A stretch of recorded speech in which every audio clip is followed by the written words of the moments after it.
The Path to Salvation by St. Theophan the Recluse. Chapter 3. The Instruction and Guidance of Youth. 1. The Instruction of Youth. One cannot define just when a person comes to the awareness of himself as being a Christian, and to the independent resolve to live in a Christian way. In the actual fact, this happens at different times. At the age of 7, 10, 15, or later.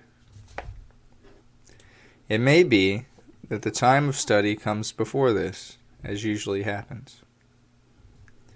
At the same time, there is an unchanging rule. One must keep the whole previous order without change during the whole time of study also, for it proceeds essentially from the nature of our capabilities and from the demands of Christian life. The order of study must not be placed in opposition to the indicated outlook. Otherwise, everything will be destroyed which was created there.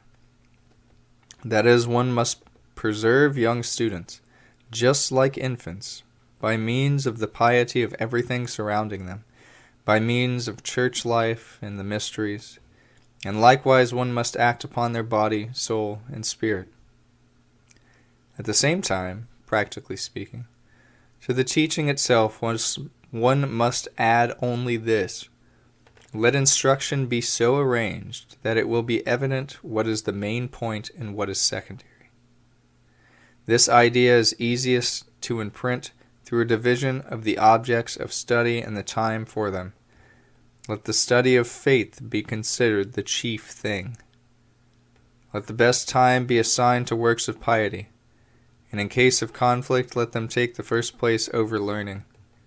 Let approval be given not only for success in learning, but likewise for faith and good behavior.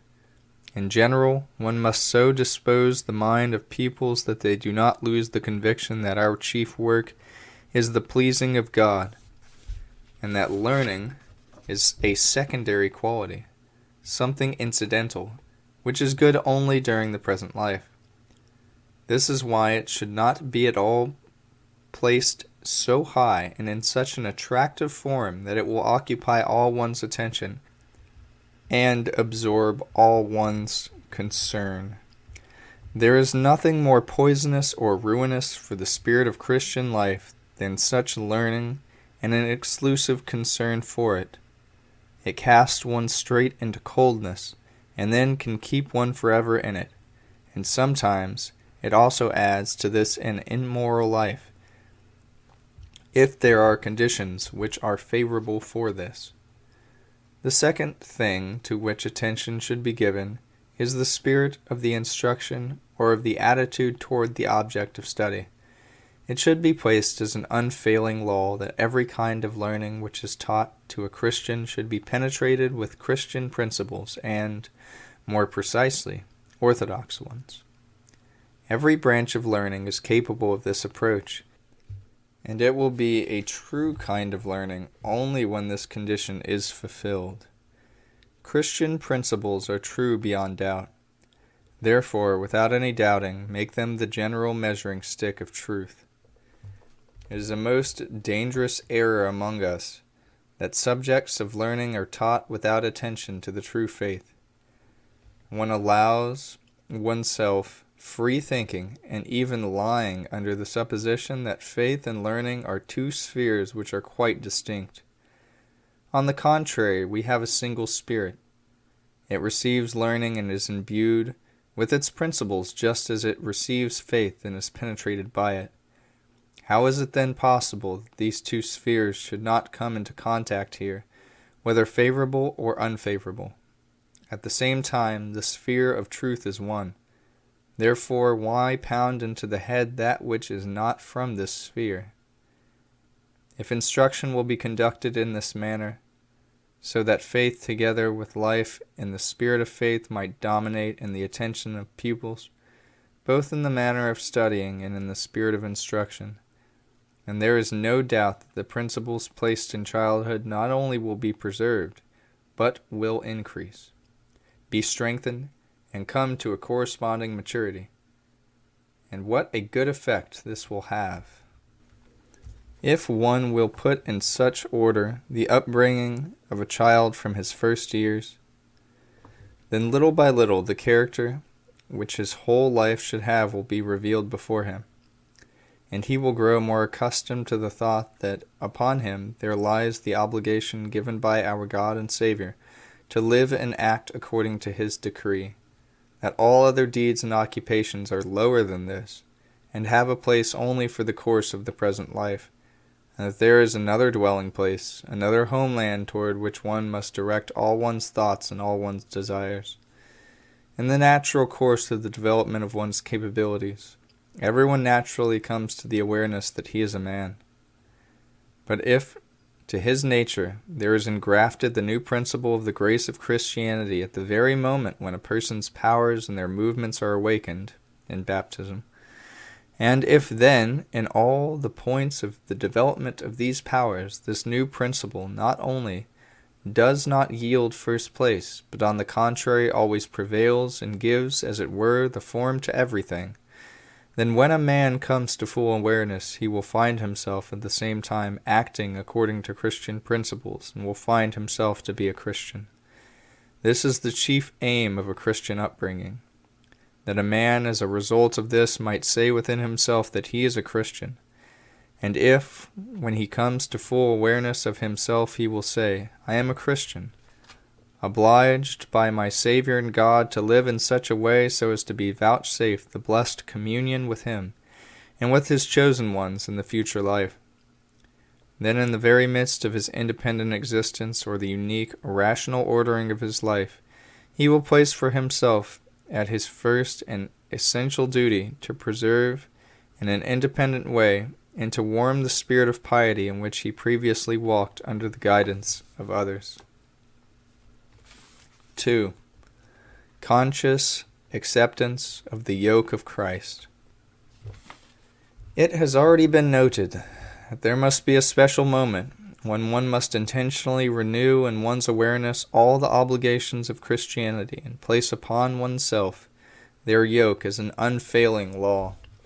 In baptism, they were accepted without awareness, because then they were kept more by the mind and the attitude of someone else and in simplicity.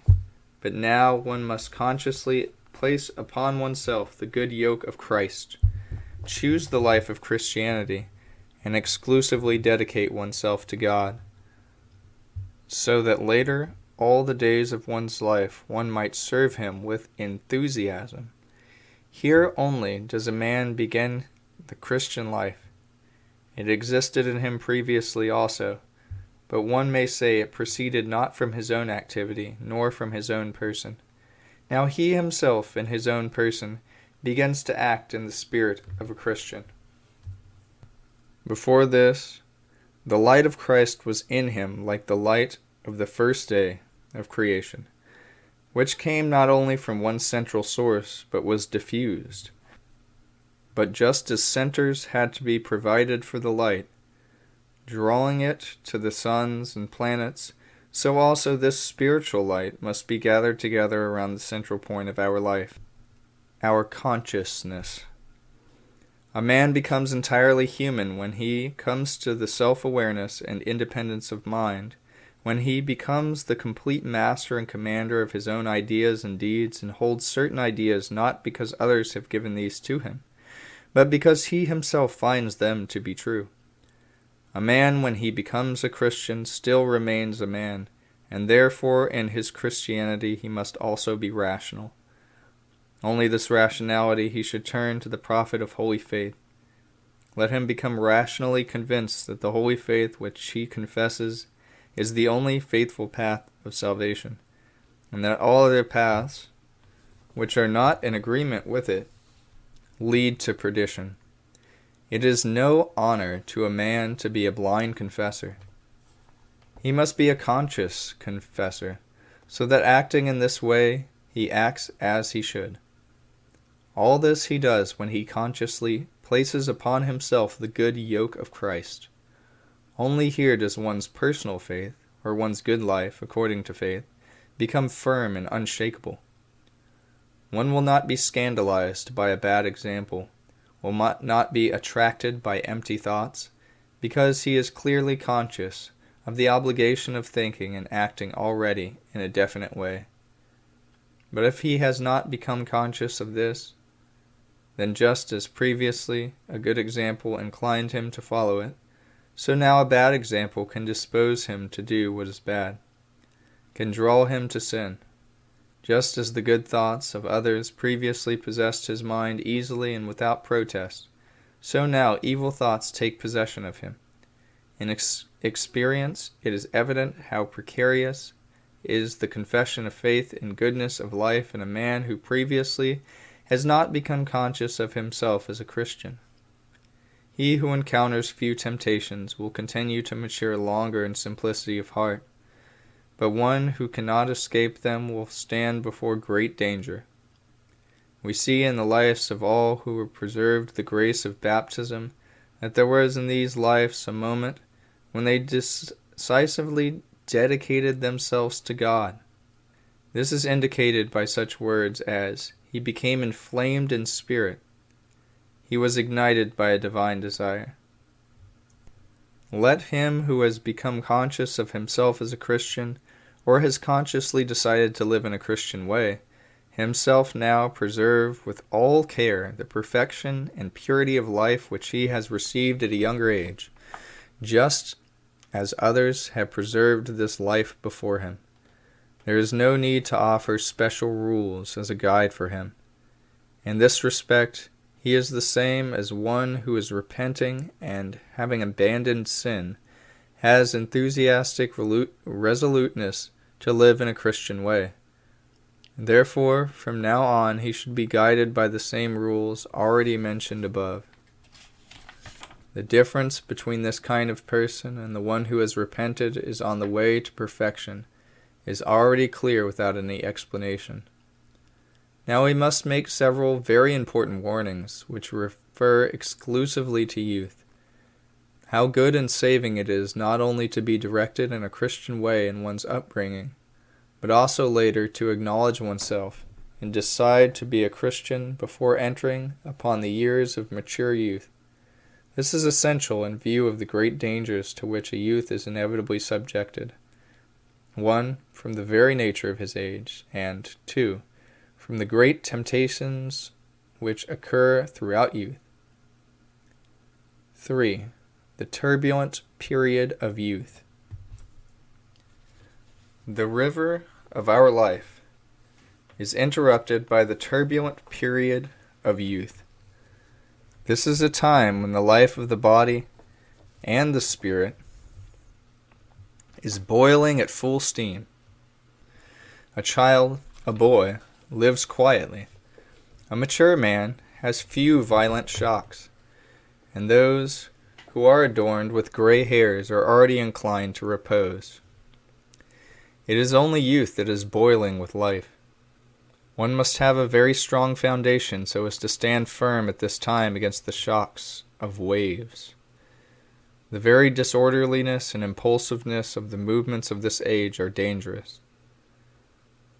Now there began a youth's first movements of his own, the beginning of the awakening of his powers,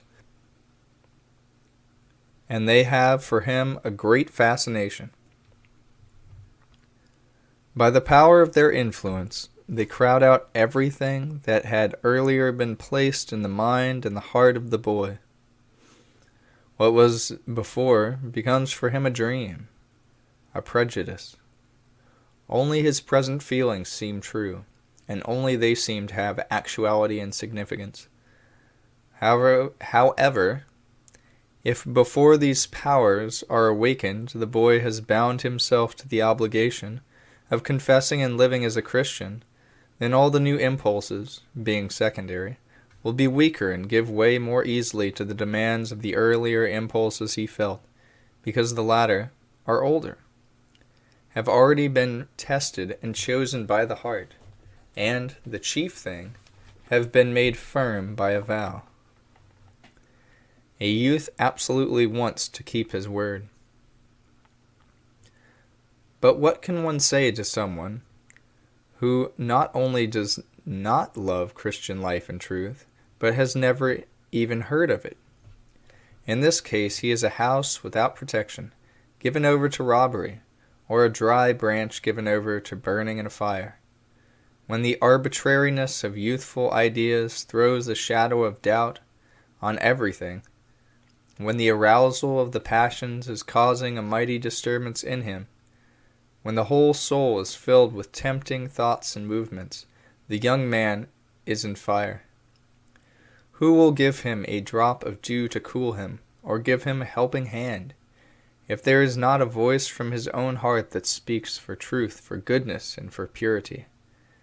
But this voice will not come if love for it has not been sown previously. Even good advice in this case will not help. There will be nothing for it to stick to. Advice and persuasion are powerful if, entering through hearing into the heart, they arouse there feelings which already exist and have a value for us, and have been only set aside for the time being, while we simply do not know how to get to them and give them their natural power. In this case, advice from someone else is a precious gift to a youth. But if in the heart there are no beginnings of a pure life, such advice is useless. A youth lives in his own world, and who will investigate all the movements and inclinations of his heart? This is the same thing as investigating the path of a bird in the air, or the course of a ship in the water, the bubbling of a fermenting liquid, the movement of unlike elements when mixed together. This is the heart of a youth. All the demands of so-called nature are in active arousal. Each one speaks up and seeks satisfaction.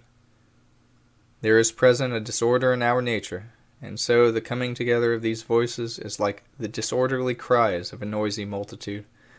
What will happen to the youth if he has not been trained in advance to put all his movements into a certain order, and has not placed upon himself the obligation to preserve them in strict subordination to certain higher demands? If these principles have been deeply impressed upon the heart in his upbringing as a child, and then have been consciously accepted as a rule, then all these agitations will proceed as if on the surface, fleetingly, without moving the foundation or shaking the soul. The state in which we emerge out of the years of our youth depends a great deal upon the state in which we enter into them. Water falling from a cliff foams and swirls below, but then it goes its quiet way in various courses. This is an image of youth, into which everyone is thrown as into the waterfall. From it there come out two kinds of people. Some shine with virtue and nobility, while others are darkened by impiety and a corrupt life. There is also a third kind, a middle class, a mixture of good with evil, which is something like a firebrand that inclines now toward good and now towards evil, or like a broken clock that sometimes runs well but sometimes runs fast or slow. He who has earlier made himself firm by an obligation has taken shelter, as it were, in a strong ship which allows no water to come into it, or has made a calm channel through a whirlpool. Without this, even a good upbringing will not always save a person. It may be that a young person might not fall into crude vices, but all the same, if he is not concentrated within himself, and if his heart is not separated from everything by means of a vow, it will be pulled this way and that by things that attract him, and he will unfailingly come out of the years of youth in a state of coldness, without reaching harbor anywhere. How saving it is before the years of youth not only to receive a good outlook, but also to make oneself firm with a vow to be a true Christian. Let one who has decided on this fear youth itself, like fire, and therefore let him flee all cases in which youth can easily be let loose and become untamable. 4. Two tendencies characteristic of youth. In itself, youth is dangerous, but apart from this, there are two tendencies which are characteristic of this age, and from them the impulses of youth are powerfully inflamed and acquire great power and danger. These are 1. A thirst for impressions, and 2. An inclination to enter into contact with others. Therefore, as a means for avoiding the dangers of this age, one may advise that these tendencies be subjected to rules, lest in place of good they bring evil. The good dispositions, which were aroused earlier, will remain in all their power, if they are not quenched and not hindered.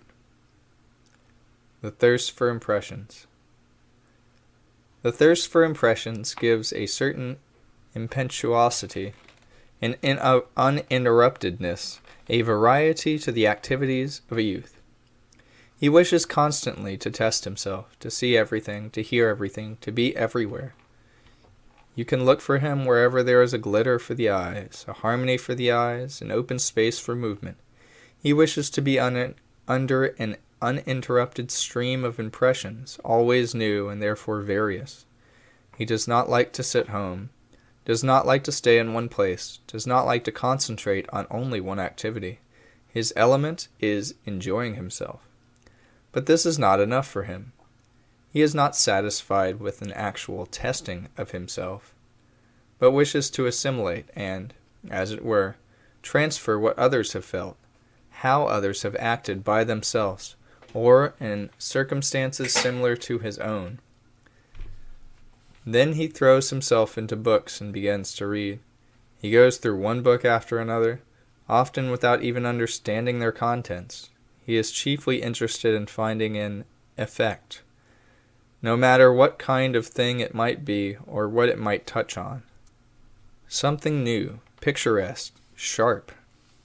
This for him is the best possible recommendation of a book. Here there is revealed and formed an inclination to light reading, which is the same thirst for impressions, only in a different form. But something more is involved here also.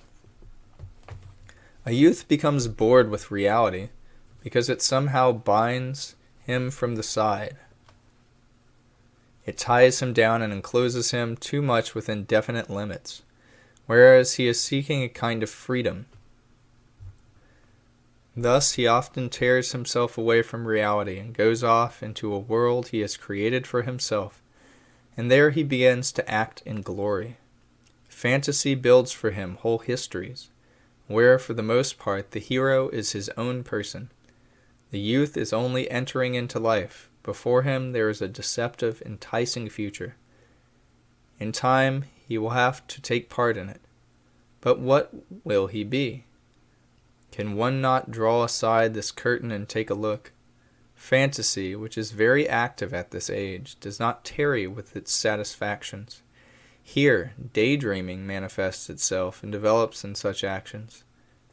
Daydreams, light reading, enjoyments, all these, almost one and the same thing in spirit, are offspring of a thirst for impressions, a thirst for what is new and different, and the harm from them is one and the same. There is no better way to starve the good seeds which have been placed before in the heart of a youth than by these means. A young blossom planted in a place where the wind blows on it from all sides only endures a little and then dries up. Grass on which people frequently walk does not grow. A part of the body which is subjected to friction for a long time becomes numb. The same thing happens to the heart and to the good dispositions in it if one is given over to daydreams, to empty reading, or to enjoyments. If one stands for a long time in the wind, especially a damp wind, and then comes to a quiet place out of the wind, he feels that everything within him is not quite in its place. The same thing happens in the soul that has been amusing itself, in whatever way. When he returns to himself from a state of distraction, the youth finds that everything in his soul has become distorted. The most important thing that has happened is that everything good has been covered by a kind of veil of forgetfulness, and in the first place stand only those deceptive things which have left their impression on him. Consequently, what was before and should always be is no longer present. One's inclinations have changed, and new ones now take the first place. Why, after returning to it after some kind of distraction, does the soul begin to grow bored? Because it finds itself robbed. A distracted person has made his soul a highway, along which, through imagination, tempting objects pass by like shadows and tempt the soul to follow them. And then, when one is thus, so to speak, torn away from oneself, the devil secretly approaches, takes away the good seed, and puts a bad one in its place. Thus the Savior taught when he explained who it is that takes away the seed sown by the wayside, and who it is that sows the tares. It is the enemy of mankind who does both the one and the other. And so, young man, do you desire to preserve the purity and innocence of childhood, or the vow of Christian life without reproach? With as much strength and good sense as you have, refrain from amusements, from disorderly reading of tempting books, and from daydreams. How good it is to subject oneself in this regard to a strict and even a most strict discipline, and to be, during the whole time of one's youth, under the guidance of others. Those youths who are not allowed to arrange their own conduct until they reach the age of manhood, one can call happy. Every youth should rejoice if he is placed in such circumstances. A young man, quite clearly, is scarcely able to come to this by himself, but he shows much sense if he believes the counsel to be more at home at his work, not to daydream, not to read empty things.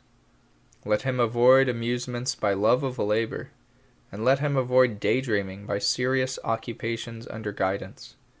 Reading especially should be subject to such guidance, both the choice of books and the method of reading. Let everyone arrange this the best way he can, but it must be done. Passions, doubts, inclinations are all kindled in precisely this unsteady ferment in the mind of a youth. An inclination toward contact with others. The second inclination in a youth, just as dangerous as the first, is the inclination toward contact with others. It is revealed in the need for companionship, friendship, and love. All these, if they are in true order, are good, but it is not the youth himself who should place them in this order. The age of youth is a time of lively feelings. They are in his heart like the ebb and flow of the tide at the ocean shore. Everything occupies his interest, everything astonishes him. Nature and society have opened their treasures before him. But feelings do not like to be hidden within themselves, and the youth wishes to share them. Then he has need of a person who might share his feelings, that is, a friend and companion. This need is good and noble, but it can also be dangerous. To the one to whom you entrust your feelings, you give a certain authority over yourself. How careful one must be in the choice of a close friend. You may meet someone who can lead you far, far away from the straight path. It goes without saying that good naturally strives toward good and avoids the evil. There is a certain taste for this in the heart. But again, how often it happens that simplicity of heart is enticed by cunning. Thus every young man is rightly advised to be careful in his choice of a friend. It is good not to conclude friendship until the friend has been tested. It is even better to have as one's first friend one's father, or a person who in many respects takes the place of a father, or a relative who is experienced and good.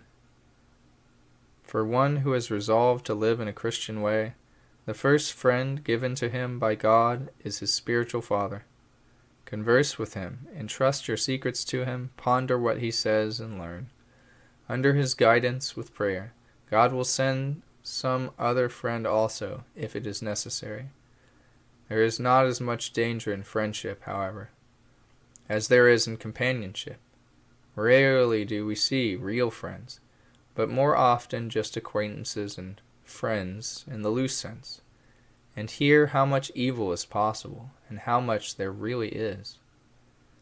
There are certain circles of friends with a very bad ways of life. Being drawn in with them, you do not notice how you become united with them in spirit, and just as you do not notice, when you are in a foul-smelling place, how foul you yourself smell. People themselves often lose awareness of the indecency of their own conduct, and they quite calmly become crude in it. And even if this awareness is awakened in someone in such a circle, he doesn't have the strength to get out. Each one is afraid to declare this, expecting that afterwards he will be persecuted with sarcasm, and he says, "So let it be, perhaps it will pass away. Evil communications corrupt good manners." 1 Corinthians 15:33. O Lord, deliver everyone from the depths of Satan. For someone who has decided to labor for the Lord, his only companionship is with those who are pious, who are seeking the Lord. One should avoid others, and in all sincerity have no close contact with them, following the example of the saints of God. 5. The pinnacle of danger for youth. The very pinnacle of danger for a youth is contact with the other sex. While in the first temptation a youth may only stray off the straight path, here, in addition, he loses himself. In its first awakening, this matter is mixed up with the need for what is beautiful, a need which from the time of its awakening compels a youth to seek satisfaction for it. Meanwhile, what is beautiful little by little begins in his soul to take on a form, because we can find nothing more beautiful than this. The image which has thus been formed is carried about in the head of the youth. From this time on, he seems to be seeking what is beautiful, that is, ideal, not earthly. But at the same time, he meets with one of the daughters of men and is wounded by her. A youth should flee this kind of wounding more than any other, because it is a sickness, and a sickness that is all the more dangerous, in that the patient wants to be sick all the way to madness. How to avoid being wounded. How can one avoid this wound? Do not go on the path which leads to being wounded. Here is how this path is described in one work on psychology. It has 3 turning points.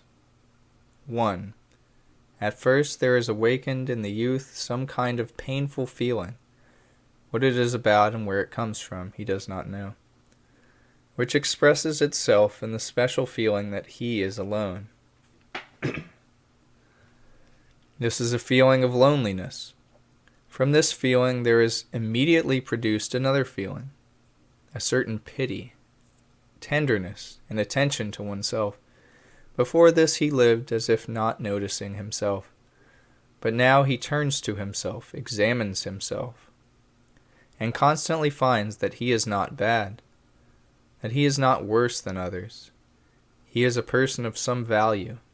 He begins to sense his own handsomeness, the pleasantness of the form of his body, in other words, to be pleased with himself.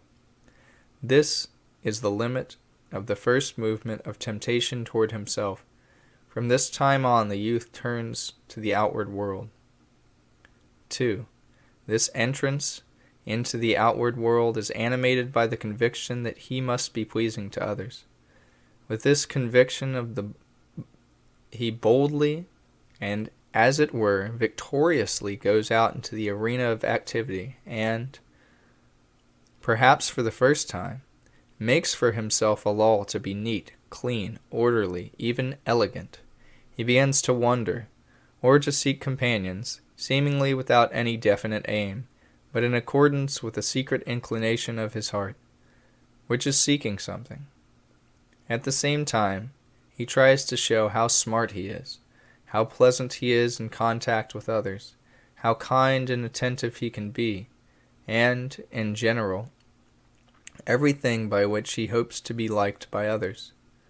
At the same time, he gives free rein to the primary organ of contact with other souls, the eyes. 3. In such a state of youth, a youth is like gunpowder placed next to a spark, and soon he finds something to ignite his disease. By a glance of the eyes, or by a voice which is especially pleasant, as if struck by an arrow or wounded by a shot, he stands in the beginning as if in ecstasy or turned to stone. Coming to himself from this state and recovering, he finds that his attention and his heart are directed toward a certain object and are drawn to it with an unconquerable power. From this time, his heart begins to be eaten up by languor. The youth becomes bored, he is immersed in himself, he is occupied with something important, he seeks as if he has lost something, and everything he does is done for a certain person, and as if the person is present. He is like someone who is lost. Thoughts of food and sleep don't even occur to him. His usual activities are forgotten, and he comes into a disordered state. Nothing is dear to him. He is afflicted with a fierce illness, which gnaws at his heart, hinders his breathing, dries up the very fountains of life. Such is the gradual course of being wounded. 6. How to guard against the temptations of youth. It goes without saying that a youth should guard himself against falling into this misfortune. Do not go on this path. Banish the signs that precede it, the vague sadness and the feeling of loneliness. Go directly against it. If you have become sad, do not give yourself over to dreams, but begin to do something serious with your attention, and it will pass. If self-pity has been aroused in you, or a feeling of how good you are, hasten to sober yourself up and banish this whim with some kind of strictness or discipline to yourself, especially by making clear a sound idea of the insignificance of whatever comes into your head. A chance or intentional belittlement or humbling in this case would be like water poured on fire. One must take care to suppress and banish this feeling, especially because it is a beginning of movement. If you stop here, you will go no further. You will have neither the desire to be especially pleasing to others, nor the pursuit of showing off fine clothes, nor the desire for constantly going out.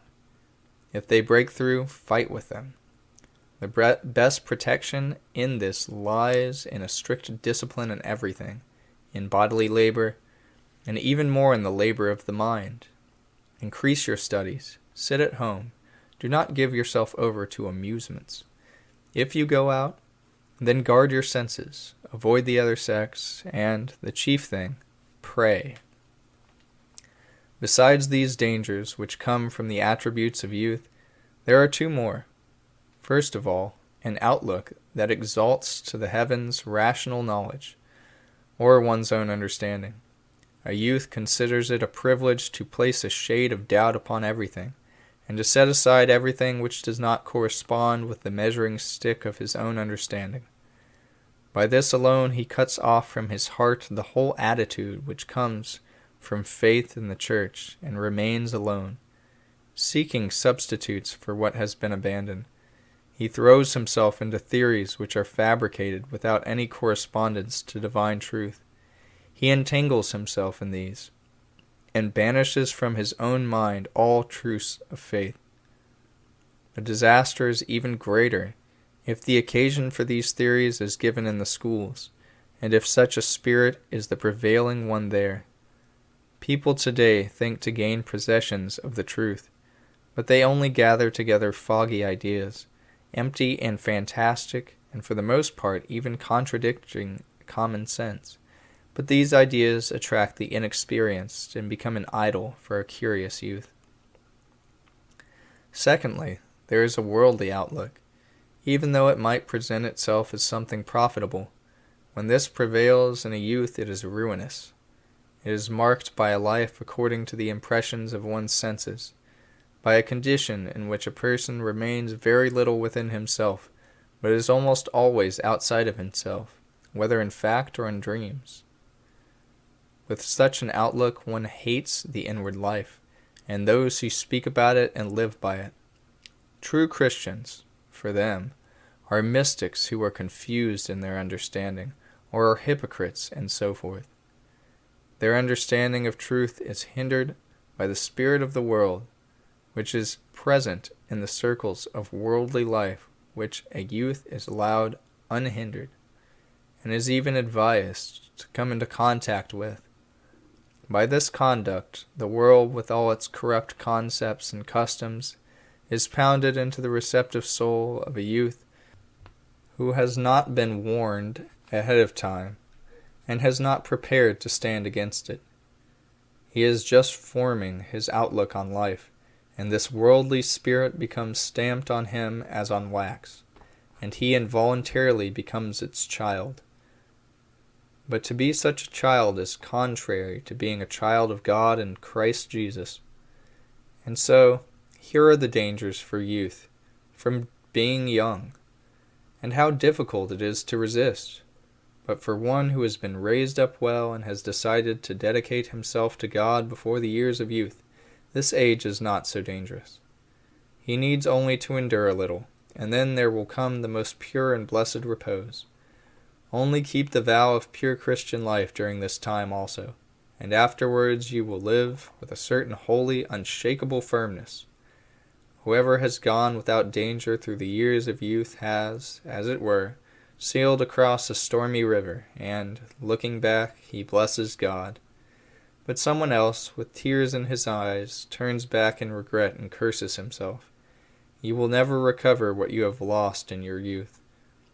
Will one who has fallen ever again attain what is possessed by one who has not fallen? End of chapter 3.